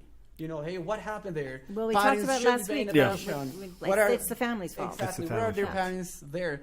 But actually, this shows that parents were totally oblivious to what this kid was planning, and it's a very good. And I movie. still really blame the recommend moms it. in the Michael Jackson thing for finishing Oh, that, yeah, I do the too. two moms. Just I didn't have the best week because I saw the whole Michael Jackson thing, and then I saw the two saddest movies in the world. I hate sad movies. What were they? One was very close to my heart. It's on movie theaters right now. It's called 5 Feet Apart. It's about a pair of teenagers that have cystic fibrosis, just like my nephew. And it explains really well cystic fibrosis and the whole thing, but it is very depressing because they're kids that are They're not going to survive. survive long. And yesterday we went to see something called Beautiful Boy, which is the saddest movie ever. Steve Carell does such we a talked good. about this movie Earlier. that it was going to come out. But it's just It's coming out. The father and the son The father and the is son is a drug addict. methamphetamines, Okay. yes. And it's the father just trying to figure out what went wrong. He raised the kid. The kid was brilliant. He got scholarships for college, and then he started doing drugs. And it's the father trying to, how can I help? He can't help. He doesn't want to be helped. It was depressing. Plus the Michael Jackson. Plus the. The Yeah, whole I mean, parenting thing. parents' involvement is So this the whole key topic to is prevent parents. many things. Being there, really trying hard, because it's difficult to talk to teenagers. You ask a teenager, "Hey, how are you? Fine. How was your day? Good. You haven't Anything met new to tell you me? haven't met No. my teenagers. Oh, yes, you have actually. Yes, I- The thing is, and I had an experience this weekend with one of my kids in a situation where he was heartbroken, and there was nothing I could do about it. Nothing that I could say to him was going to make Nope. him feel better. He has to live it. Yes. And he has to grow and he has to mature, and that as a parent, I'm fortunate in that my kids talk to me. And we sit down and we talk, and my kids tell me, and like my kid actually says, "Geez, Mom, I tell you everything." And it's to the point where when you see your kid and your kid is hurt, and you can't really blame anybody for it. It's just kind of teenagers. Yeah. But the fact that he could come to me and talk to me is an important thing. For a lot of parents and a lot of parenting, especially in the U.S., I mean, there's an older generation of parents. It's kind of like, I'm not your friend, I'm your parent. Yes. So therefore, you And- didn't really talk to your parents. I mean, Nope. quite honestly, I learned more about my father after he died from reading things that he had written. It's very American. And very often you don't think of your parents as people. Yeah. they're my parents. Yes. They're not actual people with actual feelings and stuff. They never went through any of this. Yeah. And they're not people. And I have a hard time blaming parents Okay. for Okay. and okay. I understand it. I'm pretty strict, and I'm pretty black and white, and Here's the ask thing. Jackie, our producer. We've had conversations about parenting, but I have a hard time because when they're with you Mm-hmm. and you do your best, if you in fact do your best, but then they're out in the world and there are other things going on. Yeah. And other influences going I on. was going to go there. There's one thing about culture in the United States that is not always understood here in Colombia, and it is Very misunderstood. you turn 18, you leave your house. And you're on your own. And you leave your house. And that is so strange for people here in Colombia, for the kind of family ties that you create and that you build and that you want to have throughout your life with siblings, with parents, that in the U.S. they just don't exist. But but okay, coming from that culture and Yes. being one of those, I went to college at 17, and I was really looking forward Yeah. to being independent. Yes. It didn't mean I didn't love my parents. It didn't Yeah. mean I didn't love my family. But U.S. culture is very much, you make your life. Yes. You make your life, and we do our best, and we love you, but you make your You life. make your life. And by the time you're 17, 18, your values are already built. It's too difficult to change when you're 18, 20. I mean, what you have learned from your parents has been learned. You're gonna learn other things. I think your value system is there. Yeah. It's what you do with your value Yes. system. Yeah. And I don't know how we got here from talking. I don't know, but going back to this topic, and Janet says she has a hard time blaming parents. I do think that we as teachers, we can always be more involved in our students' life. In class, we get to hear many of our students' stories, and sometimes they open up more in class than they do with their own parents. So I believe that. It Yeah. should be our, let's call it, duty as global citizens to be involved in what kids say. If we hear that our kids are getting depressed in our classroom, let's just not flunk them and say, well, you didn't your homework, you're done. But hey, what's going on? And I'm sure many of these terrible mass murdering events would be prevented. But you know what it is too? It's validating, and because what your kid is going through, you could be like, "Yep, I knew that. Told you so. This was going to happen." Blah blah blah. But it doesn't make it any less real for the kid. So Or you might make him say, feel better, You might you know? say, "Yeah, you fought with your best friend. You're like, Yeah. big deal. You guys will be friends tomorrow." No, it is a big deal. No, it is a it big is a deal. big deal, yeah. And the minute you invalidate the way that person is feeling, that person's not going Yeah, to talk to you. exactly. Not going to trust you anymore. And for example, in class, sometimes I give recommendations to my students, and they look at me and say, like, "You're right, teacher." I said, "But had you ever heard this before?" And I said, "Yeah, my mom told me, but I didn't believe it." So sometimes they rely on their peers, they rely on people Absolutely. outside Mm-hmm. their families to be like, "Oh, so it must be true." I think that we parents, teachers, have a great responsibility with our students, not only at the Colombo, for example, teaching the language, that's our main responsibility, but being involved, actually getting to know our students. That makes a difference. You notice it's listening to them. And I saw something the other day. Okay, it's a meme, but I thought it was pretty cool. Listen and silent have the same letters. Yeah.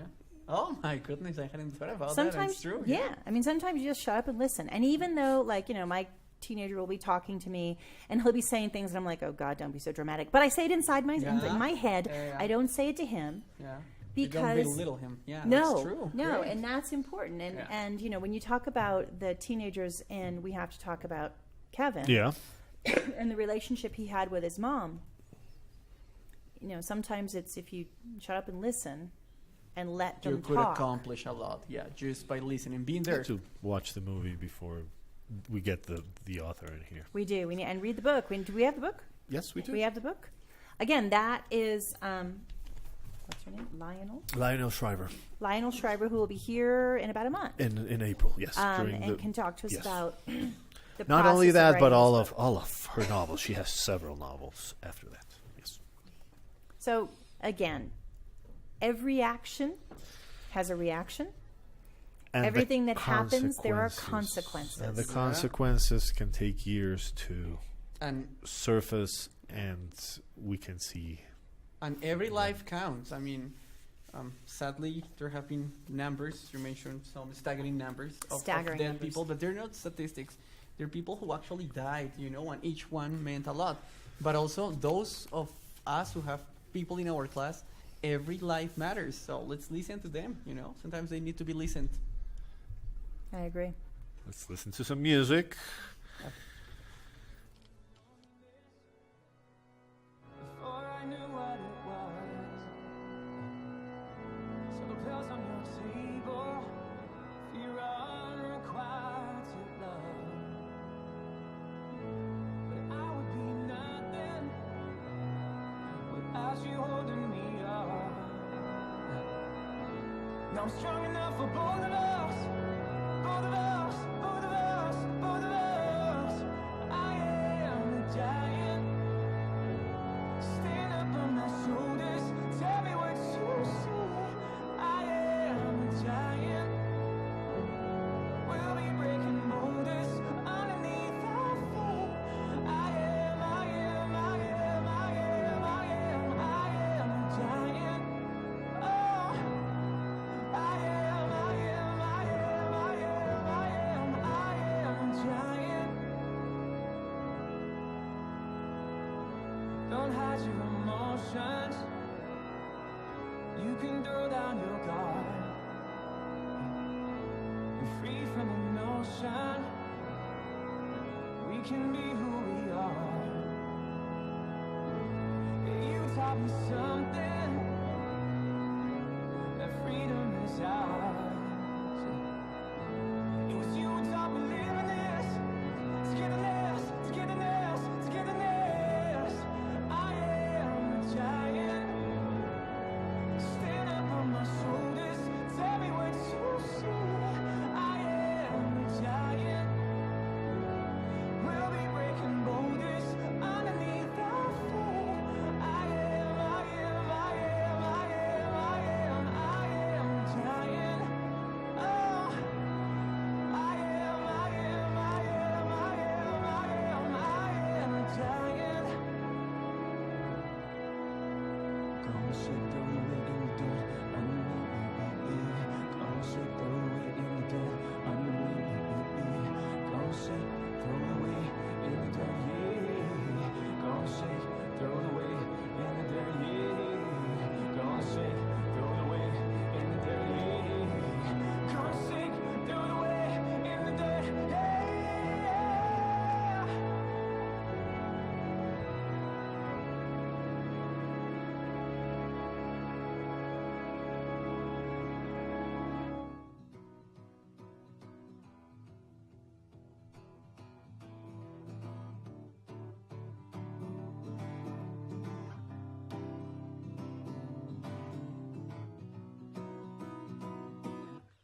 Imagine me and you, I do. I think about you every night. It's only right to think about the girl you love and hold her tight. So happy together. This isn't the Turtles. No, it's not. But we can This is sing not the it. original. It's actually. But we can sing it. I was singing it. It's a pretty good cover, So but it ain't the happy Turtles. together. Jeez. Oh, so thank you. I guess we're Psycho. back. We're back. We're back. on. No, our voices because you are intro- being heard. Yes. No. We were doing the cover. We were singing too. It's a great song. See, now you got me thinking about the original one. No, the original. It's a really pretty song. I like it. It's a great really pretty song. Happy Together is a lovely, It is happy a song. If pretty people listen to that, song. there wouldn't be so many people being so aggressive all the time. There you go. But you have some interesting facts for us today, and I was actually fascinated by I this. love fact. this. Okay, since we were doing production meetings, all of us and the production team is very aware of looking at stuff in the internet, and I can use this. I'll send this, and now we're sending through the WhatsApp at all That's times. his passive-aggressive way of saying, Fabian, stop sending crap in. We'll do. Or we can bring all of this stuff to the production meeting, and But we if can it talk comes in the up production later, meeting. Yeah. Yes, no, it's possible. And Chocho. see, no, I got Chocho. one for this morning. If you keep going north, at some point you will go south. But if you go east, you will never go west. Think about that. ooh, that's like one of those memes that you see the guy interesting. going, oh, Useless knowledge. It's useless knowledge. And I got one. And this it's one's just not useless. mine. This one's This cool. It's cool. It's as cool. a tea drinker. As a tea drinker. It's about the invention of the tea bag, which everybody uses. And I don't know why I thought it existed forever. But obviously, first there were the metal tea infusers. And people still use And them. still you use know, them, and but still, they and are still try bothersome. To be They try are to be oh morally my superior God, to the rest they of are us. just the I worst. use a tea infuser because Yes. I'm morally superior. Yes, tea infusers are annoying. That's why tea bags exist, and they are much better. But that's not why they They exist. not exist because exist? something Sullivan. Where's Sullivan? Thomas Sullivan. Fine name. And he was an American. I found that A fine reading nationality. this. I thought it was just a British guy. No, Thomas Sullivan was a tea merchant. Okay, And so he imported wanted tea. he imported tea, and he wanted to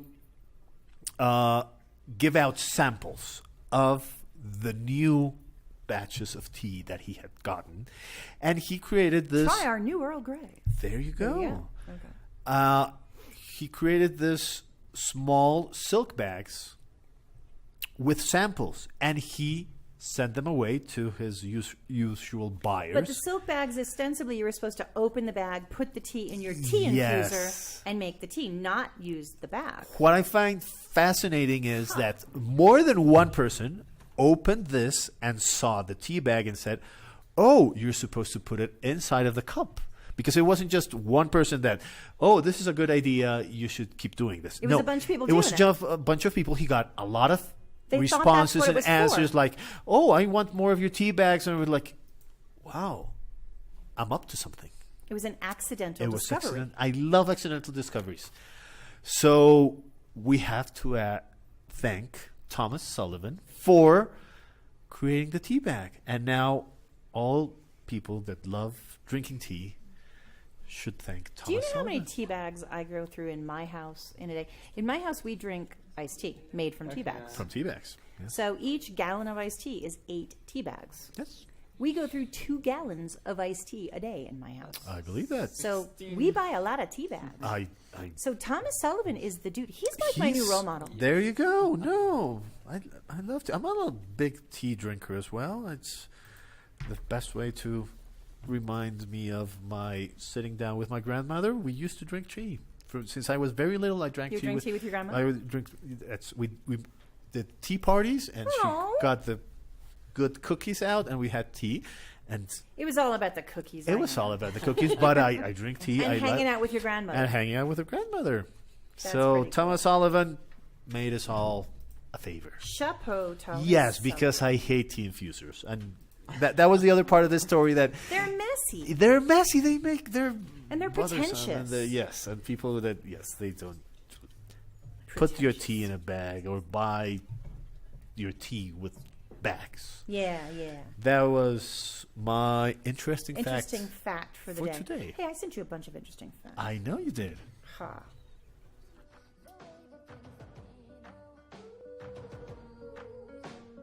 Second thing, second, don't you tell me what you think that I could be. I'm the one at the sail, I'm the master of my sea. The master of my sea. I was broken from a young age, taking my soul king to the masses, writing my poems for the few that look at me, took to me, shook to me, feeling me, singing from heartache, from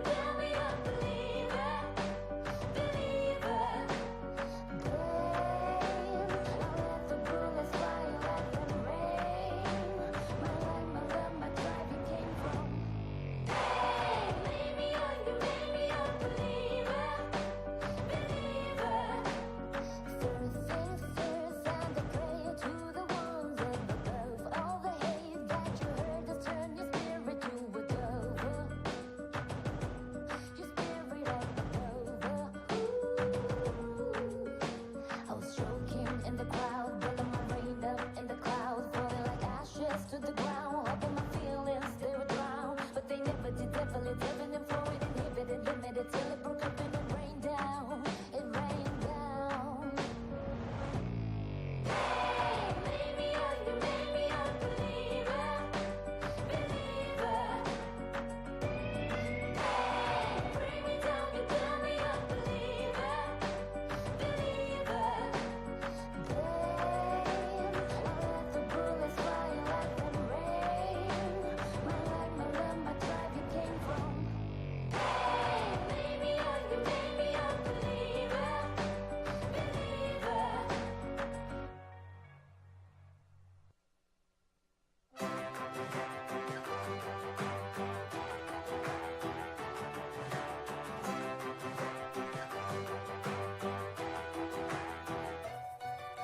Mama said, fulfill the prophecy, do something right.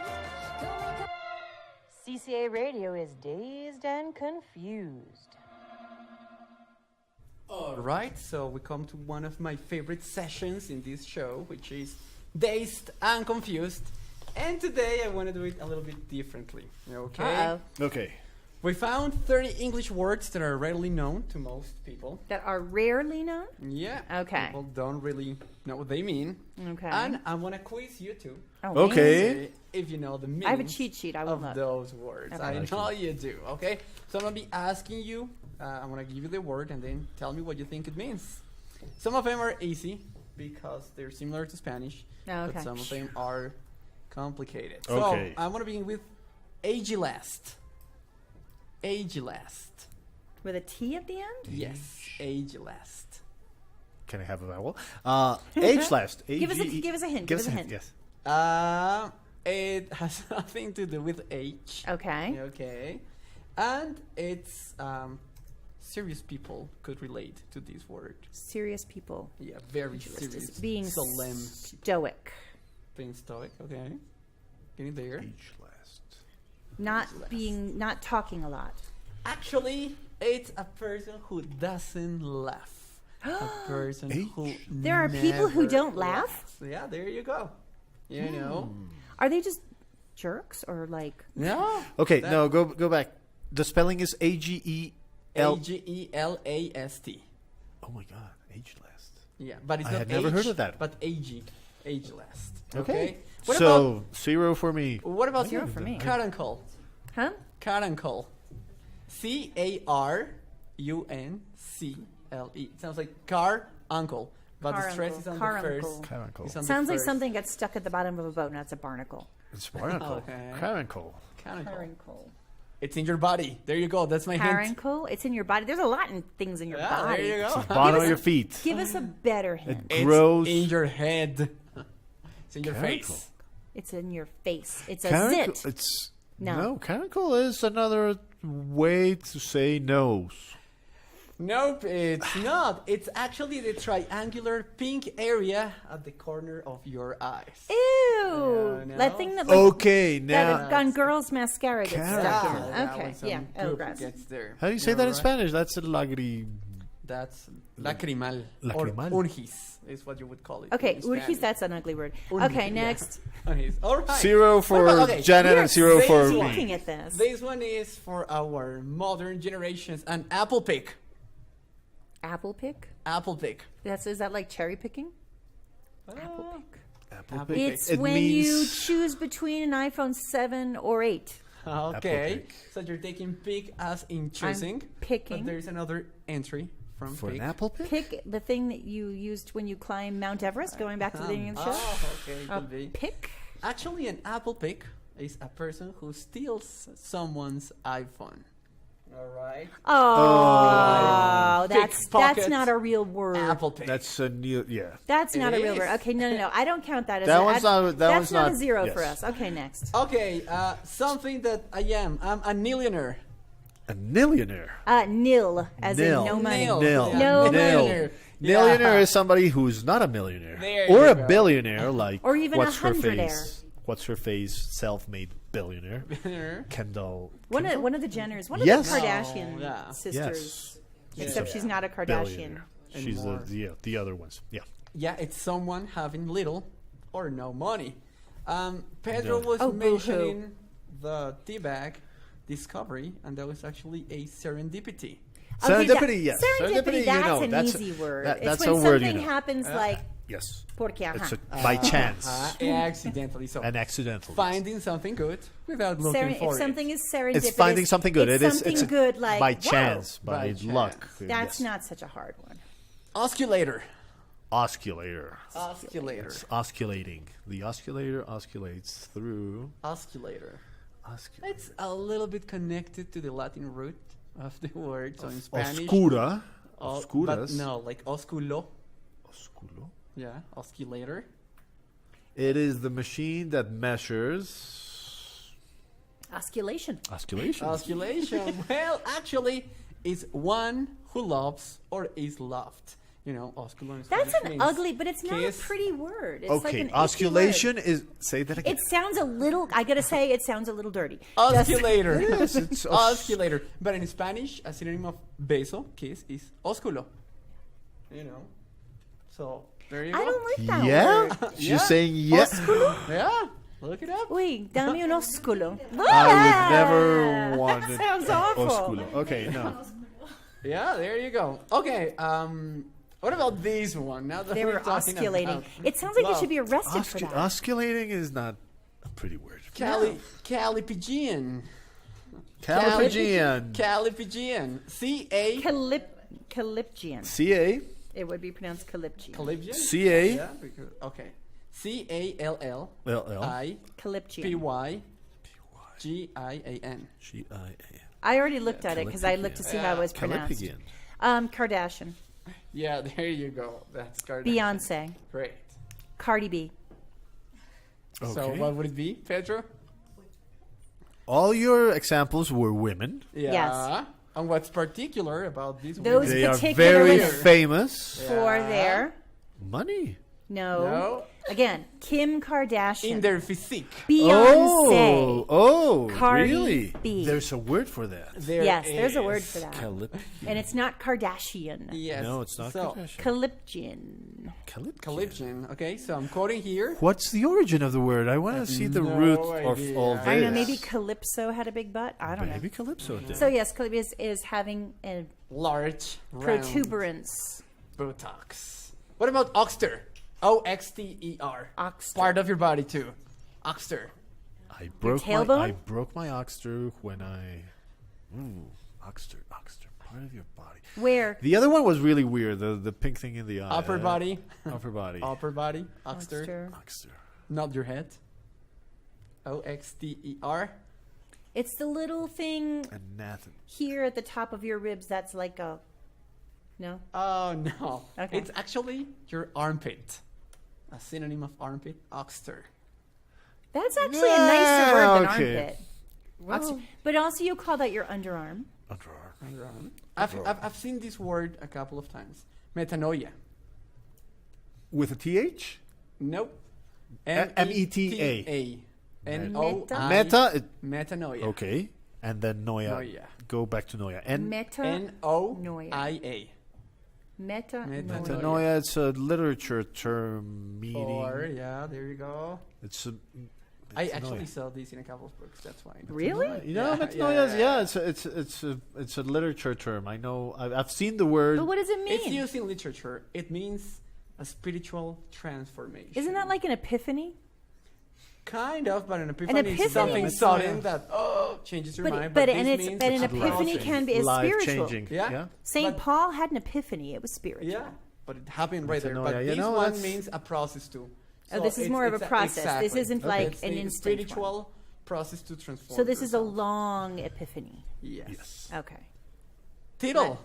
Tittle. Tittle, like title, but with double T. But it's pronounced tittle. With a Yes, double T. because when T-I-T-T-L-E. you have a double T, the I is short. There you go. Ah, Yeah. tittle. Tittle. So it's like a laughter. It's laughter. She tittled. She had a silly laughter. It's a noun, not a verb. Tittle. Okay. Tittle. Okay, don't go there. And it's in the word that I'm saying, tittle. Tittle. Tittle. Tittle. Tittle. I have no idea. No, I haven't heard of tittle. It's the dot over an I. Do you call that? You call that a tittle? I You call it the dot that over a the I. Tittle. No. You dot your I's and you cross your T's. You cross your T's. All right. So now you tittle. Oh, no, because it's a noun. You put a tittle You over your put eyes. a And cross. tittle. Where No, are your No, T's? you ask dot your kids, I's and you cross your know? T's. Sorry. Yeah. Sorry, Don't sorry, like it. sorry. And I'm gonna finish with bravado. A bravado. Bravado's easy. Yeah, no, you know, I want to end up Thank you. in a So, good note. so you don't, so we don't feel really yeah. stupid. Bravado is when it's a show of A show of bravado. it's when you show that you're like really smart, really cool, and it's usually not really true. Not really. Exactly. You're just So putting an act. It's an act. False kind of courage to mask Bravado. hidden fear. Bravado. There you go. So that was our Dazed and Confused. We're gonna be posting these on our social networks. Okay, so but you guys, study them. don't use these words because people are going to think you're a jerk, and you probably. And I bet people who use these words use tea infusers. People, they're Just idonious. saying. They're idonious words or appropriate. So use them. They use tea infusers. Yes.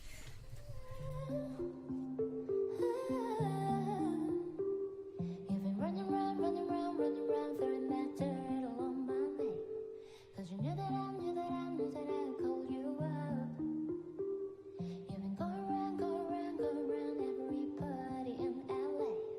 'Cause you knew that I knew that I knew that I'd be at one. I know that dress is karma, perfume regret. You got me thinking about when you were mine. I know I'm all upon you, what you expect, but you're not coming home with me tonight. You just want attention, you don't want my heart. Maybe you just hate the thought of me with someone new. Yeah, you just want attention, I knew from the start. You're just making sure I'm never giving all for you. You've been running around, running around, running around, throwing that dirt all on my name. 'Cause you knew that I knew that I knew that I'd call you up. Baby, now that we're right here standing face to face, you were ready now, that's your one. I know that dress is karma, perfume regret. You got me thinking about when you were mine. I know I'm all upon you, what you expect, but you're not coming home with me tonight. You just want attention, you don't want my heart. Maybe you just hate the thought of me with someone new. Yeah, you just want attention, I knew from the start. You're just making sure I'm never giving all for you. I know that dress is karma, perfume regret. You got me thinking about when you were mine. I know I'm all upon you, what you expect, but you're not coming home with me tonight. You just want attention.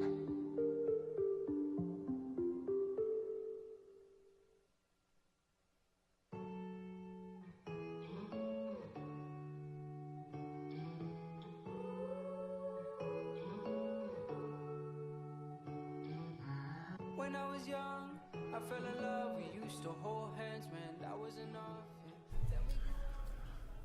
Okay, we're back, and we have just time for one little section, which we are. I'm making contests now, and this one is what's going on in sports world in the U.S., which is the NCAA basketball finals, and so that you get an idea of what it is. This top 68 teams go into a bracket of qualifying and winner takes all. Yeah. So it's a knockout, Direct knockout. Yeah. direct knockout. And I gave everybody, Fabian, Janet, and myself, Did you fill yours in? a bracket. I didn't bring my paper. I filled mine in. I brought my. And they're still playing. They're still playing. Yeah. So this is just an update Yeah. of what's going on in the Sweet 16. This is one of the rare years where there wasn't a big upset of a low seed knocking out Yeah. one of the No best ones. underdogs. However, Duke was so close of getting knocked out. Which would have been like It a was. huge It shock. was the. It was. It's all over the YouTube right now because the ball went up. It hit the glass. It hit the rim. It went around the rim and it came out. No. If it would have gone in, Duke would have been out. It was just that close. Yikes. So we're close. So this is. We'll get next week. We'll get the winner. We'll see the pieces of paper that everybody did, and I'm announcing my next contest. And this is the big one, Uh-oh. the Game of Thrones. I'm just announcing it right now. You're gonna get a name or 25 names, and you have to pick who ends up alive, who ends up dead, and who becomes a White Walker. So you're gonna go Jon Snow, Sansa Stark, Arya Stark, Bran Stark, Cersei Lannister, Jaime, Tyrion, Daenerys, Yara, Theon, Melisandre, Jorah, the Hound, the Mountain, Samwell, Gilly, Varys, Brienne of Tarth, Davos, Seaworth, Bronn, Podrick Payne, Tormund Giantsbane, Grey Worm, Gendry, and Euron Greyjoy.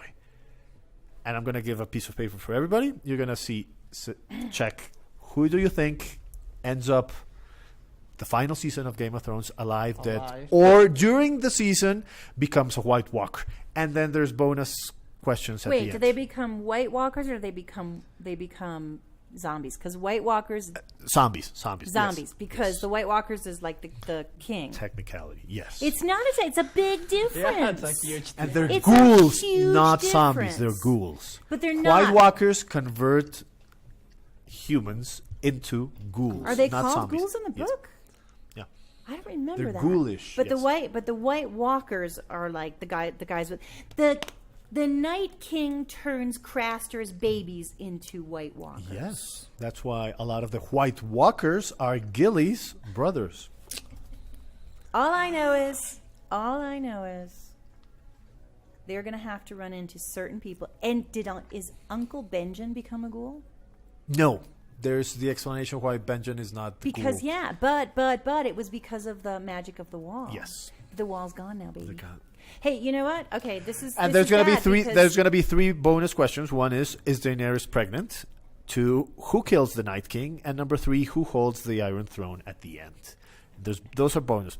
Dun, dun, dun, dun, So we're getting dun, ready. dun. Hey, I've been But in the getting meantime- ready. in the HBO meantime- in the HBO meantime- has been doing permanent Game of Thrones, I all know. Game of Thrones all the time, and I that's know. like Yeah. all I've been doing is like know. watching. In Game the of meantime, Thrones. we'll finish the bracket. Okay. March Okay. March Madness will end, and for April, the contest for April. But Okay, but we'll but give so we're just doing prizes Game for of this. Thrones. We're not going to do the bonus Avengers Endgame edition. Oh, we can do Avengers. I can look up Yeah? for one. I can look one up. I can do that one too. Yes. Okay, so going back to this bracket, I did like I probably may have maybe a 60% on my picks. Okay. Not that great. I will However, I still gather have, the information, tabulate everything, and announce a winner pretty soon. I will say today, Mm-hmm. to me, the final is going to between Duke and UNC, and I have UNC as the winner. Okay.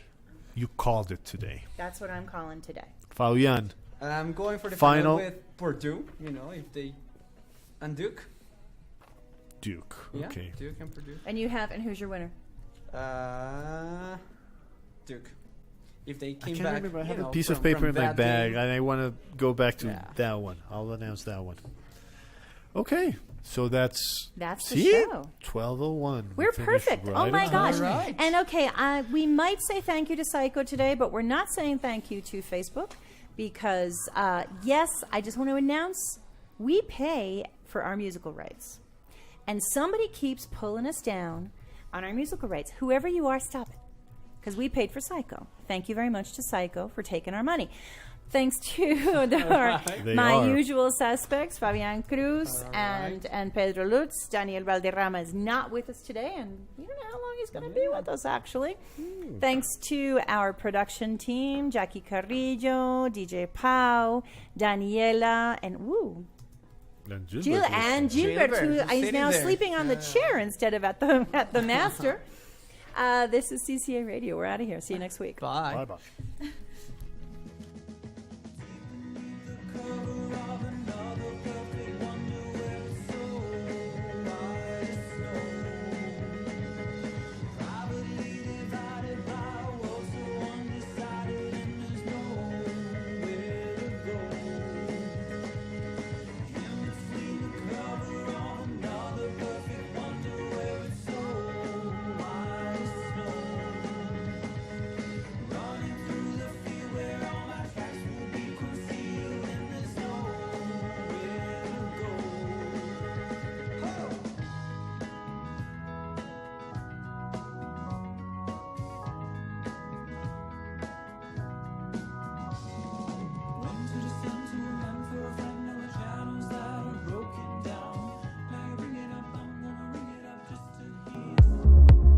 listening to CCA Radio, live in English to live in English, brought to you by Centro Colombo Americano.